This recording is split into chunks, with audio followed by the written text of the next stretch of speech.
ఓం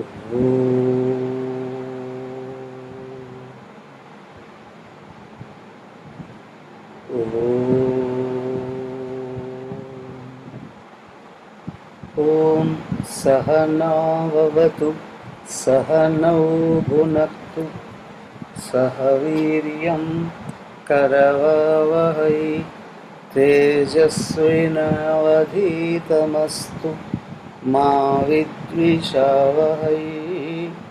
ఓం శాంతి శాంతి శాంతి.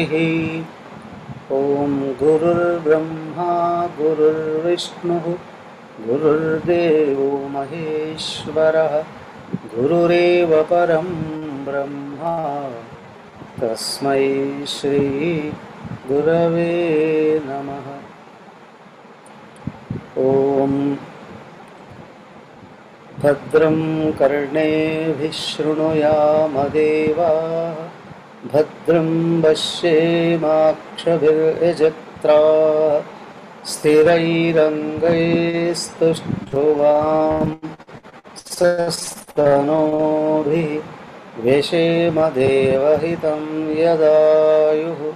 स्वस्ति न इन्द्रो उषा विश्ववेदाः स्वस्ति नस्तार्क्ष्यो अरिष्टनेमिः स्वस्ति नो बृहस्पतिर्दधातु. ओम शांति शांति शांति. हरि ओम.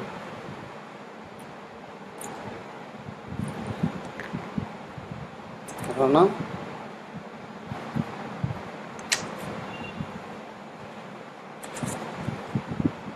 ఉన్నది ఒకటే, ఏంటది?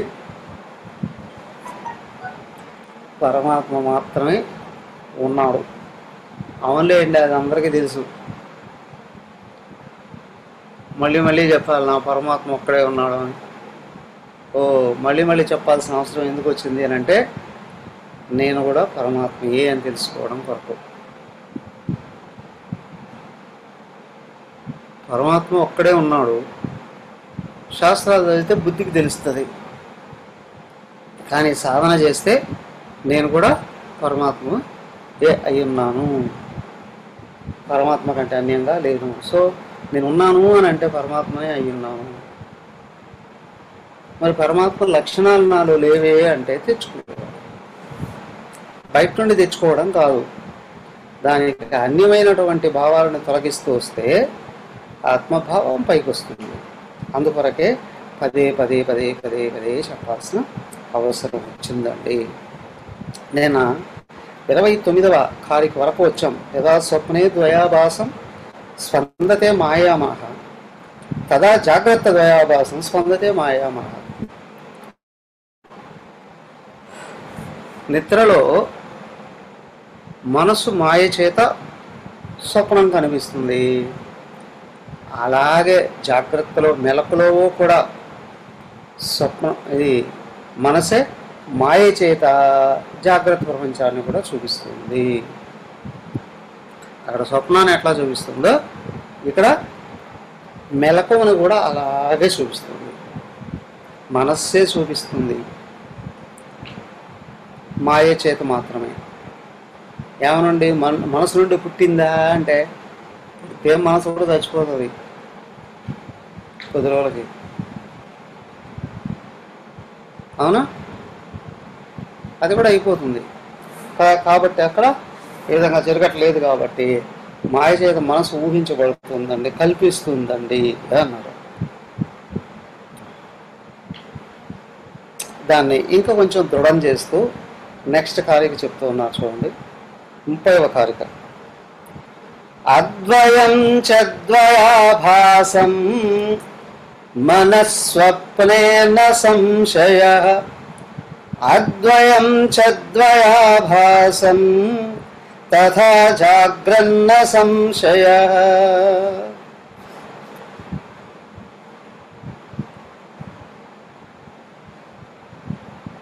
అద్వయం మనసులు ఎన్నున్నాయండి? ఎవరికైనా ఎక్స్ట్రా మైండ్ ఉందా? మైండ్ ఎక్స్ట్రాలు చేస్తుంది, నిజమే. కదా. మైండ్ ఎక్స్ట్రాలు చేస్తూనే ఉంటుంది. కానీ నిజంగా ఎక్స్ట్రా మైండ్ ఉండేటట్లయితే ఈ మైండ్ కూడా కొంచెం భయం ఉండేది. ఇది లేకపోతే అది చూసుకోవచ్చులే అనేటువంటి. కానీ ఇక్కడ అలా లేదేంటి, అద్వయంచ నువ్వు అక్కడే మనః స్వప్నే ద్వయాభాసం. కానీ మనస్సు స్వప్నంలో అనేకాన్ని చూపిస్తుంది. నా సంశయ, దేంట్లో సంశయం లేదు కదా. అలాగే అద్వయం నువ్వు ఒక్కడవే జాగ్రత్త ద్వయాభాసం న సంశయ. ఈ మెలకువలో కూడా అనేకత్వం కనిపిస్తూ ఉంది. మెలకువలో కూడా అనేకత్వం అనేటువంటిది కనిపిస్తూ ఉంది. ఏమయ్యా నమ్ముతారా నమ్మరా అంటే నువ్వు ఒక్కడవే, అప్పుడు ఒకడవే, ఎప్పుడూ ఒకడవే, నిద్రలోనూ ఒకడవే, మెలకువలో కూడా ఒక్కడవే. మరి నీకు అక్కడ అనేకం కనిపిస్తుంది, అలాగే ఇక్కడ కూడా అనేకం కనిపిస్తుంది. ఏమండి నిద్రలో ఒక్కడనే ఉన్నాను కానీ అనేకం కనిపించింది అని అంటే నమ్మచ్చు మేల్కొన్న తర్వాత. కానీ మెలకువలో కూడా ఉన్నది ఒకడే అనేకంగా కనిపిస్తుంది అని అంటే మరి నమ్మలేకపోతున్నానండి. ఎందుకని? కారణం ఒకటే, నువ్వు నిద్ర నుండి మేల్కొంటున్నావు కాబట్టి నిద్ర మాయా అని అనగలుగుతున్నావు. ఇక్కడ మెలకువ నుండి కూడా మేలుకోగలిగితే మెలకువ నుండి మేలుకోవడం ఏంటండి? కటాపని చేతులు చెప్తా చూడండి. ఉత్తిష్టత జాగ్రత్త ప్రాప్యవరాన్ నిబోధత. ఉత్తిష్టత లే, జాగ్రత్త మేలుకో. ఇదేంటండి లేచి మేలుకుంటారా, మేలుకొని లేస్తారా? లేయడం మేలుకోవడం అంటే ఒకటే కదా. ఓ అఫ్కోర్స్ అంటే అనొచ్చు కదా. ఇప్పుడు మేమంతా మెలకువలోనే ఉన్నాం కదా అండి అని అనొచ్చు. జాగ్రత్త కావచ్చు కానీ ఆత్మలోకి మేలుకోలేదు. ఆత్మలోకి మేలుకుంటే జాగ్రత్త ప్రపంచం కూడా కనిపించదు. మెలకువలోకి మేలుకోవడం ఏంటి? తురియలో, దాన్నే తురియం అని అన్నారు. స్వప్నం నుండి జాగ్రత్తకు వస్తూనే స్వప్నం మాయం. జాగ్రత్త నుండి తుర్యానికి వెళితే జాగ్రత్త కూడా మాయం. అయితే అద్భుతంగా వర్ణించారు అక్కడ చూడండి. జాలు కలిగినటువంటివి రెండు నిజం కాదు అని చెప్పడానికి ఏమో సుషుప్తి ఉంది, అవునా? ఎందుకు సుషుప్తిలోకి వెళ్తే ఇవేవి లేవండి. ఇవి లేవు కానీ నేను కూడా నాకు తెలియట్లేదు కదా. ఇవి లేవు, నువ్వు ఒక్కడవే నిజం అని తెలియాలి అని అంటే జాగ్రత్త నుండి తుర్యంలో వెళ్ళాలి. జాగ్రత్త స్వప్నాలు నుండి నిజం కాదనడానికి ఏమో సుషుప్తి, అసలు నిజం ఏంటో తెలియడానికి తుర్యం.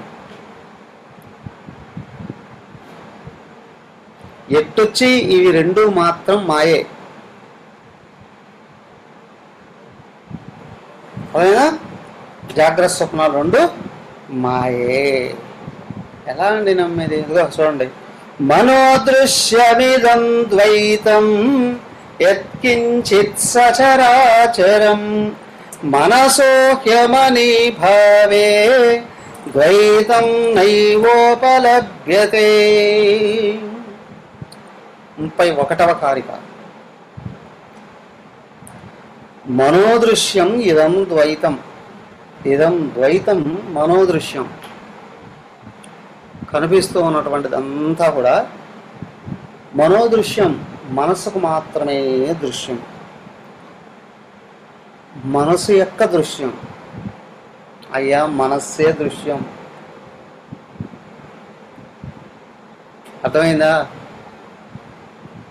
మనస్సే దృశ్యం. 50 మంది చిన్న చిన్న పిల్లలు, పెద్ద పెద్ద పిల్లలు, ఇంకా పెద్దవాళ్ళు, వాళ్ళకంటే పెద్దవాళ్ళు అందరూ ఉన్నారు. వీళ్ళంతా నా సంతానం అండి అన్నాడు ఒక ఆయన. వామ్మో 50 మందిని కన్నావా అన్నారు అనుకోండి. కాదు కాదు కదండి, నాకు 2 పుట్టారండి, వాళ్ళిద్దరు ఇంకిద్దరిని తెచ్చుకున్నారండి ఆ తర్వాత వాళ్ళకి ఇంకొక నలుగురు పుట్టారండి. అలా అలా అలా 3-4 తరాలు ఉన్నాయి. వీళ్ళంతా నా సంతానమే అని అన్నారు అనుకోండి, నిజమా అబద్ధమా? అందరూ నీకే పుట్టారా అని అడగాల్సిన అవసరం లేదు, అర్థమవుతుంది కదా. నీకు పుట్టినే కదా నీ సంతానం అనడానికి అనడానికి కూడా వీలు లేదు. సో అర్థం చేసుకునేటువంటి అవకాశం ఉంటుంది. సేమ్ వే ఇక్కడ కూడా ఏంటి అంటే మనస్సే దృశ్యం. మనస్సు నుండి పుట్టినటువన్నీ కూడా దృశ్యాలే. ఎలా? మనోదృశ్యం ఇదం ద్వైతం యత్కించ సచరాచరం. కనిపిస్తూ ఉన్నటువంటి ఇక్కడ అంతా కూడా సచరాచరం. చరం కదిలేటివి, అచరం కదలనివి. కదిలే జీవులు ఉన్నారు, కదలని జీవులు ఉన్నారు. అవునా? కదలని జీవులు చెట్లు, లత, వృక్షాదులు, గడ్డిపోసలతో సహా అవి కూడా జీవులే కదా, కానీ అవి కదలవు, స్థిరంగా ఉంటాయి. మరి చీమల దగ్గర నుండి పురుగులు, క్రిములు, కీటకాలు, పశువులు, పక్షులు, మనుషులు కదులుతూ ఉన్నారు. కదిలే జీవులు, కదలే జీవులు. అంతేకాదయ్యా, జడ జీవ రాసులు కూడా, జడమైన వస్తువులు కూడా, జడమైన కొండలు కదలవు. రాళ్ళు, రప్పలు, కుర్చీలు, స్టూళ్ళు, బల్లలు, బీరువాలు ఇవన్నీ కదులుతాయి. ఒకచోటి నుంచి ఒకచోటికి కదలడానికి అవకాశం ఉంది. అయ్యా, జడమైనటువంటి వాటిలో కూడా 2 రకాలు ఉన్నాయి. కదిలేటివి ఉన్నాయి, కదలనివి ఉన్నాయి. ఇవి అవి అన్నీ కలిపిన సచరాచరం యత్కించిత మనోదృశ్యమిదం ద్వైతం. ద్వైత ప్రపంచంలో కనిపించేదంతా కూడా మనస్సులో వ్యక్తమయ్యేదే, మనస్సుకు తెలియబడేదే. మనసోహి అమనీభావే. ఈ మనస్సును ఎప్పుడైతే జయించామో అమనీభావే, మనస్సు లయమైనటువంటి స్థితిలో ద్వైతం నా ఉపలభ్యతే ఏవ. ద్వైతం అనేది కనిపించని. నువ్వు ఆత్మను గుర్తుంచుకున్నావా, ద్వైతం కనిపించదు.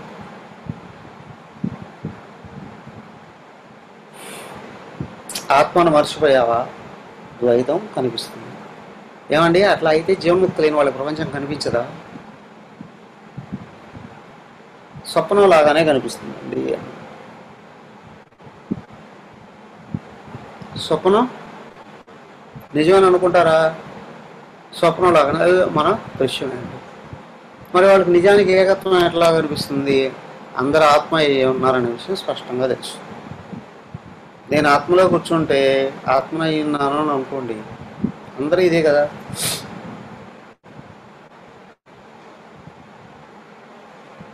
ఆత్మ కంటే వేరుగా ఏముంది? ఇప్పుడు నేను శరీర మనోబుద్ధులకి అతీతంగా ఆత్మగా ఉన్నాను. నాలో మనసు కదిలినప్పుడు ఈ శరీర మనోబుద్ధులన్నీ కూడా వ్యక్తం అవుతూ ఉన్నాయి. దృశ్యాలు ఇంతే కాదు, అన్ని రకాల శరీర మనోబుద్ధులు వ్యక్తమయ్యేది మనసు కదిలినప్పుడే. నా మనసు కదిలితేనే అవన్నీ నాకు గోచరిస్తున్నాయి. నా మనసు ఆగితే అవన్నీ ఏవీ కనిపించట్లేదు. నీ మనసు ఆగడం, ఆగకపోవడం మీద ప్రపంచం అంతా నిలబడి ఉందనంటావా? ప్రపంచంలో అందరిది కూడా మనసే, సమష్ట మనస్సు అని అన్నా. అవునా? అందరి పరిస్థితి కూడా అదే. ఎందుకు అంటే వెనకలున్నది ఆత్మ ఒకటే, దీంట్లో భిన్నత్వం లేదు, భిన్నత్వం గోచరించదు. విచిత్రం ఏంట్రా అంటే అన్ని శరీరాల్లో దూరి అన్నిటినీ గ్రహించేది మనస్సు, ఈ ఆత్మ ఒకటే.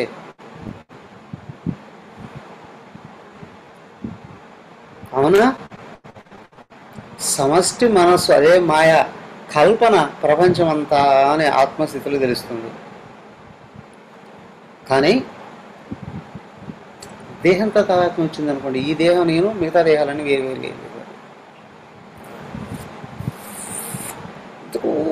ఒక వ్యక్తి బాహ్య ప్రపంచంలో డెవలప్ కావాలి అని అనుకుంటే టాలెంట్స్ ఉంటే చాలు, టాలెంట్స్ పని పెడితే చాలు, ఎదుగుతాడు ఎవరైనా. సో ప్రపంచంలో అన్ని రకాల విద్యలు కూడా ఏం నేర్పిస్తున్నాయి? ఒక స్థాయి వరకు 10th క్లాస్ వరకు కామన్ ఎడ్యుకేషన్, అంటే అన్ని రకాల విషయాలు ప్రపంచాన్ని గురించి బోధిస్తూనే ఇంటర్మీడియట్ నుంచి ఏం చేస్తాయి, వాళ్ళు ప్రత్యేకంగా ఒక సబ్జెక్ట్లో టాలెంట్ని డెవలప్ చేసుకోవడం కొరకు శిక్షణ ఇవ్వడం అనేటువంటిది జరుగుతుంది. అన్ని భౌతిక విద్యలు అంతే. కానీ స్పిరిచువల్ నాలెడ్జ్ ఏంటయ్యా అంటే, అయ్యా నువ్వు తెలియబడేదాన్ని మాత్రమే తెలుసుకుంటే సరిపోదు, ఇదంతా హృదక్కే ఒట్టి మనస్సే. తెలుసుకుంటున్న వాడిని గురించి తెలుసుకోవాలి. తెలుసుకుంటున్న వాడిని గురించి కానీ తెలుసుకున్నావా, వాడు ఒక్కడే బ్రహ్మాండానికి అధినేత, వాడే నువ్వు. సో ఈ విధంగా దేనికైనా ఆధ్యాత్మికత అంటే ఆధ్యాత్మిక విద్య తెలియబడే ప్రపంచంతో పాటు తెలుసుకుంటున్న వ్యక్తిని గురించి కూడా బోధించేది. ఓకే, ఆధ్యాత్మిక అభివృద్ధి జరుగుతుంది అనేటట్లయితే ఏంటంటే అంతటికీ అన్నింటికీ ఆధారంగా ఒక్కడే ఉన్నవాడు ఎవడైతే అయ్యున్నాడో వాడే నేను అనే భావం లోపల రావాలి. సో కాబట్టి ఇక్కడ సర్వకాల సర్వావస్థల్లో దేహం కాదు ఆత్మను అనే స్థితిని పెంపొందింపజేసుకోగలగడమే నేను భగవత్ స్వరూపాన్నే కానీ అన్యం కాదు. స్వస్వరూప అనుసంధానం. సో కాబట్టి ఇక్కడ ఏంటి అంటే ఆత్మతో అనుసంధానాన్ని పెంపొందింపజేసుకోవడమే ఆధ్యాత్మికత.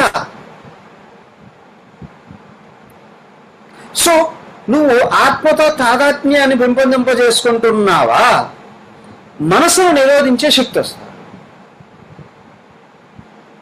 నీ మనసును నిరోధించే శక్తి నీకు వస్తుందా, ప్రపంచం యొక్క మిథ్యాతత్వం అర్థం, అంతవరకు అర్థం కాదు. సో కాబట్టి ఇక్కడ ఏంటి అంటే నువ్వు ఆత్మగా ఎదగకపోతే మనసును అన్యంగా ఉంది అని గుర్తించలేవు.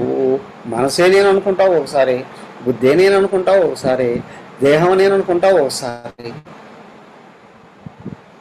అవునా? కానీ ఇవి నిరోధించబడాలి అంటే అజ్ఞానం పోవాలి. ఏంటంటే నేను దేహం కాదు ఆత్మను తెలియాలి. ఆత్మ తాదాత్మ్యం పెరుగుతుందా మనసు నిరోధించబడుతుంది. ఆత్మ తాదాత్మ్యం లేకుండా మనసు నిరోధించడము అనేటువంటిది అదే అన్నారు చూడండి, వంద్యాపుత్రుడికి పెళ్లి జరుగుతుంది అంటే వెళ్ళేసి వచ్చానండి, మంచి విందు పెట్టారండి, అక్కడ మంచి మంచి గిఫ్ట్లు కూడా ఇచ్చారండి అని చెప్పుకోవడం ఏ విధంగా ఉంటుందో అంతే. పొట్టి ఫుడ్డే కాదండి, మంచి గిఫ్ట్లు కూడా వచ్చారు. ఒక్కొక్కరికి బంగారు వడ్డాణం ఇచ్చారండి. ఏమి ఇచ్చారు?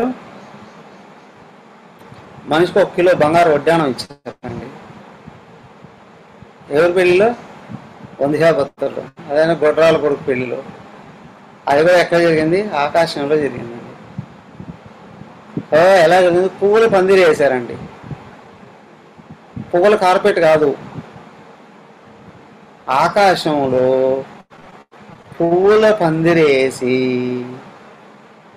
అవునా, గొడ్రాల కొడుక్కి పెళ్లి జరుగుతూ ఉంటే ఇంద్రాది దేవతలు అందరూ కూడా వచ్చారు. వాళ్ళ పక్కనే నేను కూర్చున్నాను, అవునా.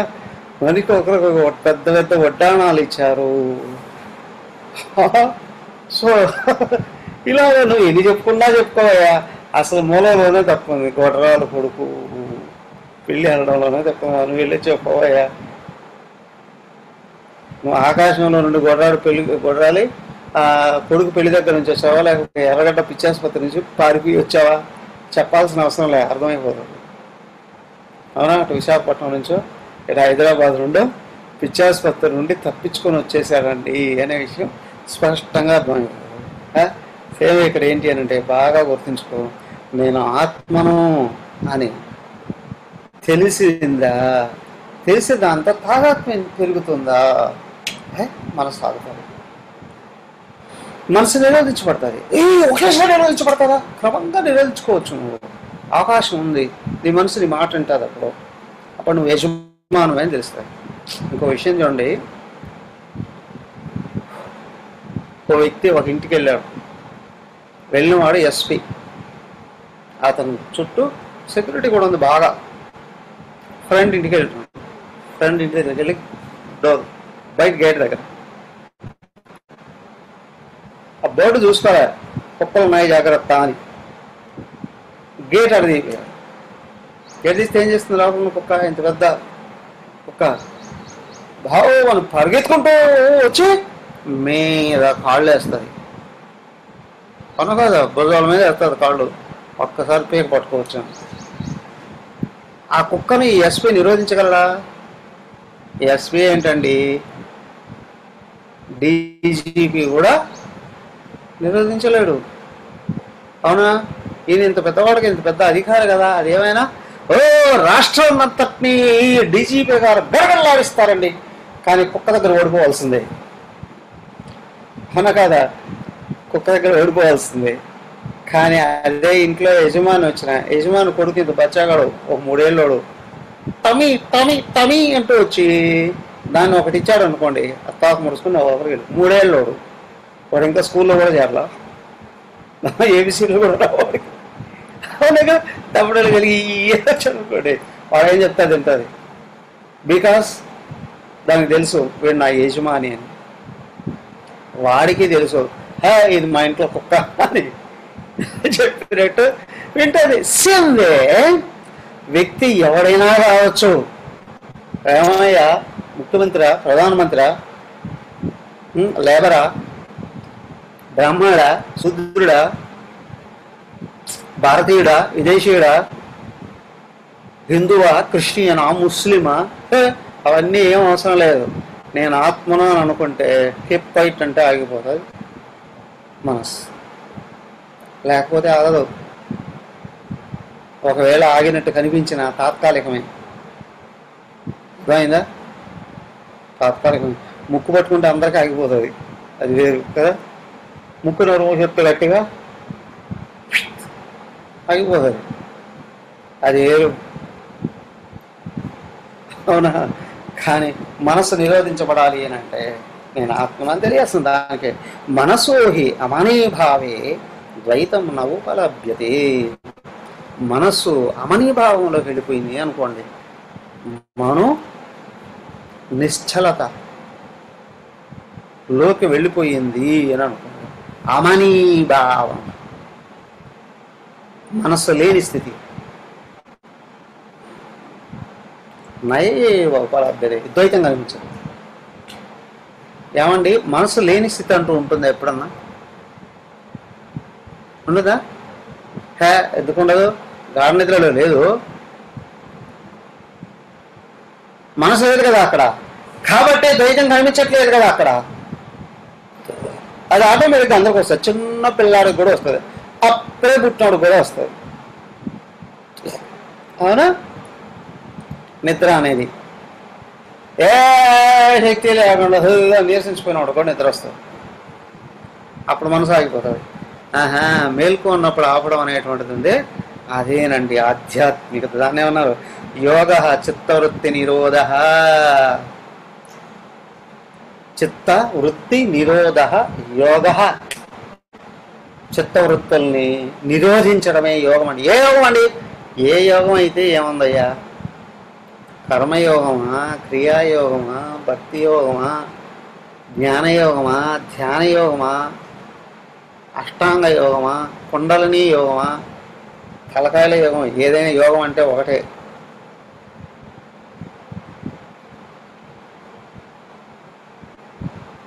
యుజ్ అనే దాకా నుండి జీవభావం ఈశ్వరభావం ఒకటైపోవడం మెయిన్. జీవుడు దేవుడు వేరు వేరు అనే భావాన్ని అయిపోవడం. ఎప్పుడో మనసు ఆగితే చాలు. యుజ్ కలయిక, మనసు ఆత్మలో కలిసిపోవడం. నేను దేహం అనే భావమే ఇక్కడ మనసుగా లేపేది. నేను ఆత్మ అనే భావం ఎప్పుడైతే వచ్చిందో మనసు పడుకుంటుంది, అయిపోయింది. అమనీ భావి ఏవం ద్వైతం నా ఏవ ఉపలభ్యతే. ఈ ద్వైతం ఇంకా కనిపించదండి. ఒక్కటే గుర్తుంచుకోండి, ఎప్పటికైనా ఏదైనా ఉన్నది ప్రపంచంలో ఏమీ లేదు, ఒకటే ఆత్మ తప్ప. ఆత్మ ఒకటే ఉంటే ఇన్ని రకాల విషయాలు ఏంటి, సజాతీయ విజాతీయ స్వగత భేదాలతో అనేకంగా ప్రపంచం అంతా ఉంది. అవును, దుర్మార్గులు విచ్చలవిడిగా వ్యవహరిస్తున్నారే, సన్మార్గులైన వాళ్ళు అనేక రకాలుగా భాగాలకు లోనవుతున్నారే. నువ్వు ఏమైనా అనుకోవయ్యా, అదంతా మనసు మేలుకు ఉంటేనే. నువ్వు ఒక్కటే చేయాలి, ప్రపంచంలో ఎవరిని ఎవడో కట్టడి చేయలేడు. ఆ? సాక్షాత్తు భగవంతుడే వచ్చే రాముడు వచ్చి చెప్పిన విన్నాడు రావణాసురుడు, కృష్ణుడు వచ్చి అంత ఇదిగా చెప్పిన విన్నారా? వినలేదు కాబట్టి ఏం చేస్తాడు, పీకలు కోసాడు వారేసి వెళ్ళిపోతాడు. అంతేనా? ఏం చేస్తాడు, పీకలు కోసి పారేసి వెళ్ళిపోతాడు. చెప్పింది కనుకున్నా నా ఇష్టం అండి అని అన్నావు అని అంటే, సో విష్ణుదేవుడు ఆయన బాధ్యత స్థితి నడపడం కాబట్టి అడ్డొచ్చిన వాళ్ళు పీకేసి వెళ్ళిపోతాడు ఒకసారి. మరి శివుడు ఆయన లయకర్త కదా, అవునా, వాస్తవానికి సంపాదిస్తుంది ఆయన కదా. ఆయన మాత్రం 99% అజ్ఞానాన్ని చంపేయడానికి ప్రయత్నం చేస్తుంటాడు. అజ్ఞానం పోయిందిరా అంటే ఎవడైనా సరే పరమాత్మను అందుకునే అవకాశం ఉంటుంది. అవునా? దేవతల కంటే కూడా రాక్షసులకు కూడా ఇంకా ఎక్కువ హెల్ప్ చేస్తాడు. ఆయన ఉద్దేశం ఒకటే, ఏమిటంటే రాక్షసులందరూ మహాసమర్థులే. ఈ ప్రపంచంలో రాక్షసుడు అనే విషయం ఎప్పుడు బయటపడుతుందయ్యా అంటే సమర్థత పర్వట్ అయినప్పుడే రాక్షసుడు అనే విషయం బయటపడుతుంది. అసమర్థుల్ని రాక్షసులని ఎవడు అనడు, బడుద్దాయిలు అంటారు. అవునా? సమర్థుడైన వాడు పర్వట్ అయితే రాక్షసుడు అని పిలువబడతాడు. అయితే ఇక్కడ ఏంటంటే వాడు రైట్ వేలోకి వచ్చాడు అని అనుకోండి, వాడి వల్ల చాలా చాలా ప్రయోజనాలు జరుగుతాయి. అందుకే అనేక రకాల అవకాశాలు ఇస్తాడు భగవంతుడు కూడా. ముందే గురువుగా శివుడే వస్తాడు, చెప్పి చెప్పి చెప్పి చెప్పి వినకపోతే ఆయనకు అప్పచెప్పేస్తాడు. నేనే కరెక్ట్, నేను ఒక్కడే కరెక్ట్.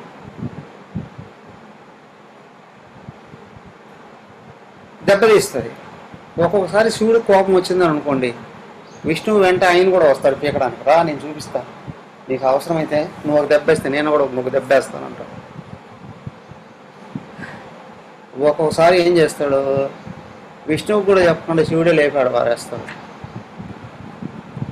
అవును, త్రిపురాసులను చంపడానికి ఈయనే బాణాలు అయ్యాడు. విష్ణు వస్తే బాణాలు వేస్తూ ఉంటే బాణంగా శివుడే మారాడు. వీడిని ఊరికే ఉంచకూడదురా బాబు అని. సో కాబట్టి ఇక్కడ ఏంటంటే మనస్సును శుద్ధి చేసి పరమాత్మను అందుకోవడానికే మానవ జన్మ వచ్చింది.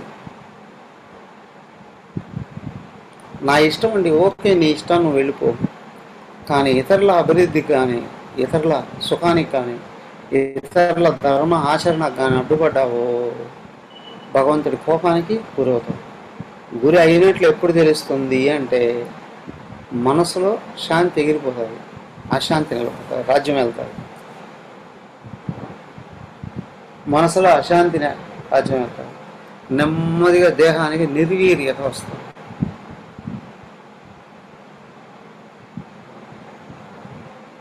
నిర్వీర్యత వస్తుంది, పోతున్నావు. సో కాబట్టి గుర్తుంచుకో, మనసుని ఆపై ఆత్మభావంలో నిలబడి అదే జయిస్తావు. ఇది యోగం, చిత్తవృత్తి నిరోధ. దాన్ని ఇంకా ముందుకు తీసుకెళ్తున్నా చూడండి. ఆత్మసత్యానుబోధేన న సంకల్పయతే యదా అమనస్తాం తదా యాతి గ్రాహ్యభావే తదగ్రహం. ముఖ్యమైన విషయం ఇప్పుడు వినం. ఆత్మ సత్యానుబోధేన యదా న సంకల్పయతి. ఆత్మ అంటే సత్య అనుబోధేన, ఇదే శాశ్వతమైన పరమాత్మ అని చెప్పి ఎప్పుడైతే గుర్తిస్తుందో, ఆత్మయే పరమాత్మను గుర్తిస్తుందో కదా. న సంకల్పయతే, ఇంకే సంకల్పాలు రావు, ఏం కోరికలు రావు. ఒక్కటే, ఎక్కడ ఆత్మను గుర్తిస్తూ ఉందో కోరికలు ఉండవు, ఇక వెళ్ళిపోతాయి అవే. ఎందుకంటే లోపల ఫర్ ఎగ్జాంపుల్ చిన్నప్పుడు అందరికి ఉంటుంది చాక్లెట్ మీద విపరీతమైన పిచ్చి. పెద్ద కొద్ది పోతుందా లేదా? తినరా పక్కన పెట్టండి, అనేక కారణాల వల్ల అవసరాల వల్ల తినొచ్చనేమో. కానీ చాక్లెట్ అంటే నాలుగు కోసేసుకుంటారంటారా, చెవు కోసుకుంటారంటారా? ఏదన్నా ఒకటే కదా. ఆ ఇష్టం అనేటువంటిది ఏదైతే ఉందో పెరిగి పెద్ద అయ్యే కొద్దీ వెళ్ళిపోతుంది. చిన్నప్పుడు వదిలితే ఏంటి, వీడియో గేమ్లో అవో ఇవో ఆడుకొని పరిగెత్తుకుంటూ ఉన్నటువంటి వాడు ఎదిగి పెద్ద అయ్యే కొద్దీ వెళ్ళిపోతాయి, బోరు కొడుతుంది. ఏముంది దాంట్లో?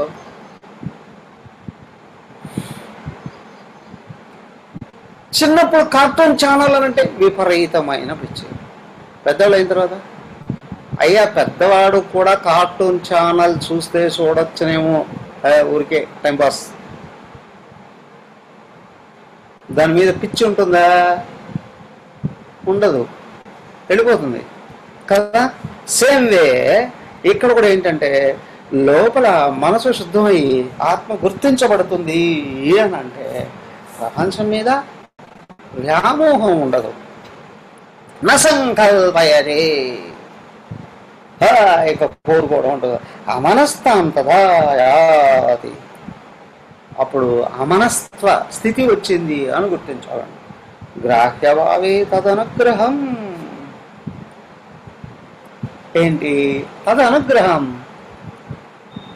ఆయన అనుగ్రహం వలన, ఆత్మ అనుగ్రహం వలన విషయాల మీద ఆసక్తి లేకుండా వెళ్ళిపోతుంది, విషయాలను గ్రహించే స్థితి లేకుండా వెళ్ళిపోతుంది. ఒకటి బయట దృశ్యం గోచరించదండి, లోపల ఆసక్తి రాదండి.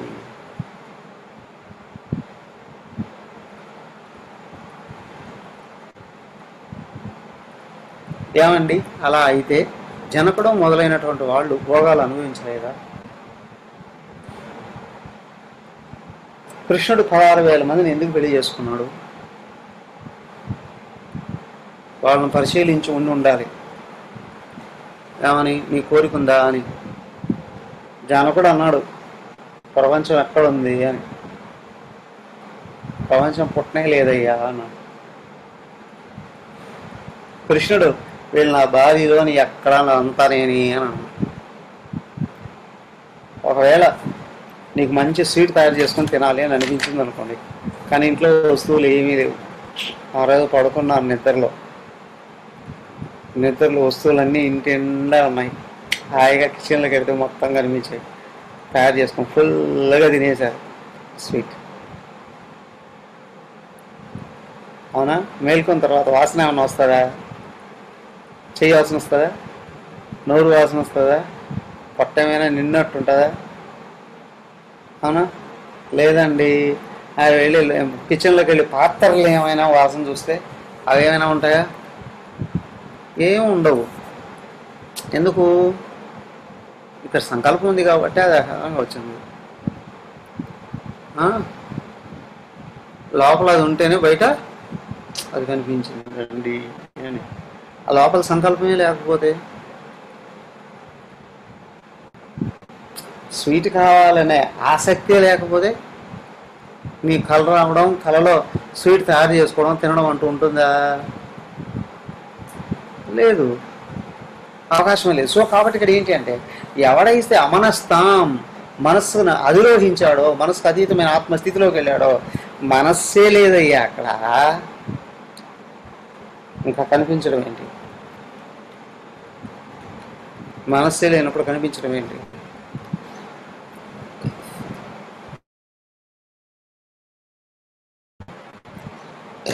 సో కాబట్టి ఆత్మస్థితిని పొందినటువంటి వాడికి ఆత్మ యొక్క అనుగ్రహం వలన అమనస్వ స్థితి వస్తుంది, మనోరహిత స్థితి వస్తుంది.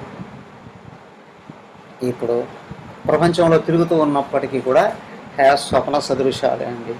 ఫర్ ఎగ్జాంపుల్, మీ ఇంట్లో చిన్నపిల్లలు ఉన్నారని అనుకోండి, వాళ్ళు రోజు అన్న ఆకలి అవుతుంది అమ్మ అన్నం పెట్టు అని అంటారా? సంవత్సరం పిల్లవాడు ఉన్నాడు, పెట్టమంటారా? అడేం అడగడు, ఆకలైనా కూడా అని ఏడుస్తూ ఉంటాడు. ఒకవేళ అప్పుడు తల్లి అర్థం చేసుకుంటుంది, అమ్మ వీడికి ఆకలి అయినట్టుంది. అవునా? ఇంకోసారి గొడవ చేస్తుంటే వీడికి నిద్ర వస్తున్నట్టుంది. తల్లి అర్థం చేసుకుంటుంది కదా. రోజుకు 3 పూట్ల ఆమె కలిపి ఏం చేస్తుంది? వాడు నాకు వద్దు అంటాడు, ఆయన అట తిప్పుతుంది, ఇట తిప్పుతుంది, అట తిప్పుతుంది, ఇట తిప్పుతుంది, కథలు చెప్తుంది, బూచి అంటుంది, రకరకాలుగా వాడికి ఏదో ఒకటి తినిపించడానికి ప్రయత్నం చేస్తూ ఉంటుంది. ఎందుకయ్యా నువ్వు తినిపించాలి? అలాగా ప్రేమ అండి. ఎందుకు? తల్లికి. అలాగే మహాత్ములను కూడా ప్రకృతి మాతే తల్లి పిల్లాడిని పోషించినట్టు పోషిస్తుంది. అయ్యా జ్ఞాని ఎక్కడైనా ఉండనియండి, ఆ దేహం ఉంటే ఉండి పోతే పని అనుకుంటాడు. అవసరం ఏంటి దీంతో? ఓ ఒకటే, ఇతరులకు అవసరం ఉంటే వాళ్ళే రక్షించుకుంటారు. వాళ్ళ వేళ కాదు, ప్రకృతి మాతే రక్షిస్తుంది అలాంటి వాళ్ళని పోనివ్వకుండా. ఎందుకు ప్రకృతి? ఎవరు ప్రకృతి? భగవంతుడు ప్రకృతిగా. భగవంతుడికి తెలిసి ఈ ఉపాధుల వలన అవసరం ఉంది అని అనుకున్నప్పుడు ప్రకృతిని ప్రేరేపించి ఉపాధిని నిలబెట్టుకునేటప్పుడు చేస్తాడు. అయినంత మాత్రం వాళ్ళు ఏదో కోరిక ఉంది అని కాదు. గురుదేవులు అన్నారు, ఇంత పెద్ద సంస్థని తయారు చేశారు. ఎవడరా అంది నేను తయారు చేశానని? భగవంతుడే అంతా తయారు చేసి పెట్టిస్తూ ఈ దేహంతో రిబ్బన్ కటింగ్ చేయించుకుంటూ పోయాడు అని అన్నాడు. అది కూడా నేను రిబ్బన్ కటింగ్ చేయించాను అని కూడా లేదు. అయినా అంతా తయారు చేసింది ఆయనే, ఈ దేహంతో రిబ్బన్ కటింగ్ చేయించాడండి అని. సో ఏ ఉపాధిని ఆయన మెచ్చాడో ఆ ఉపాధి చేత ఆయన కావాల్సినటివి జరిపించుకుంటాడు. సో కానీ ఆ ఉపాధిలో ఉన్న ఆత్మస్వరూపానికి ఇది కావాలి అని ఉండదు, ఇది పోవాలి అని ఉండదు. అర్థమైందా? అమ్మో ఏమవుతుందండి, ఆరోగ్యపడు, రక్షించుకోవాలి, ఏ బాధలో ఉంటే పోతుంది, పోతేనే భయం. ఏమయ్యా ఉంటే మంచిదా పోతే మంచిదా? పోతే ఏ బాధ లేదు కదయా, ఉన్నంత వరకే కదా బాధలన్నీ. అవునా కదా? దీన్ని రక్షించాలి, పోషించాలి, ఆరోగ్యంగా ఉంచాలి. కరోనా వచ్చింది కదా, అప్పుడప్పుడు కొంతమంది డాక్టర్లు వాళ్ళు ఫోన్ చేసి, స్వామీజీ మీరు కొంచెం జాగ్రత్త, స్వామీజీ మీరు కొంచెం జాగ్రత్త. ఆ మాట నేను కదా చెప్పాలి, మీరు ఎందుకు చెప్తున్నారు? ఎందుకు చెప్తున్నారు? మీరు మాకు కావాలి. ఓహో, అయితే మీరే జాగ్రత్త చూసుకోండి, నేను ఎందుకు చూసుకోవాలి? ఇక్కడ విచిత్రం ఏంటి అంటే, అదే వచ్చేది ఎంత ఉత్పాతమైన ఏదైనప్పటికీ కూడా నాకు ఇది కావాలి అని అంటే కదా భయం అనిపించేది.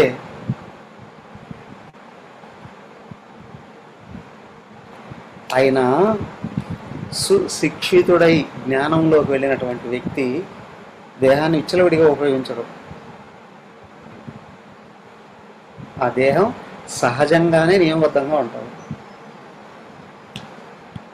సహజంగానే ఉంటారు. మరి అలాంటి దేహానికి రోగాలు రావా అండి? దేహ ప్రారంభం ఏదో ఉంటుంది, దానివల్ల రోగాలు వస్తే రావచ్చు, అది అనుభవిస్తుంది. అది లోపల ఉన్నటువంటి ఆత్మకు అవి కూడా ఏమీ అంటారండి. మనసు అమనస్తాం తదా యాతి గ్రాహ్యభావే తదనుభవ ఆగ్రహం. సో కాబట్టి ఎప్పుడైతే అమనస్వ స్థితికి వచ్చాడో అప్పుడు విషయాల మీద ఆసక్తి ఉండదు, విషయాలు వెంటపడడం ఉండదు, విషయాలని ఆవురావురు స్వీకరించడం కూడా ఉండదు. ఇప్పుడు ఏమవుతాడో తనను ఏం గుర్తిస్తాడో, ఇట్లాగా గుర్తించుకోవాలి, ఇట్లాగా గుర్తుంటుంది.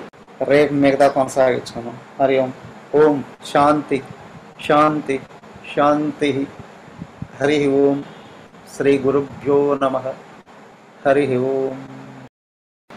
ఓం సర్వే భవంతు సుఖినః, సర్వే సంతు నిరామయాః, సర్వే భద్రాణి పశ్యంతు, మా కశ్చిద్ దుఃఖభాగ్ భవేత్. ఓం శాంతి శాంతి శాంతి. హరి ఓం. శ్రీ గురుభ్యో నమః. హరి ఓం.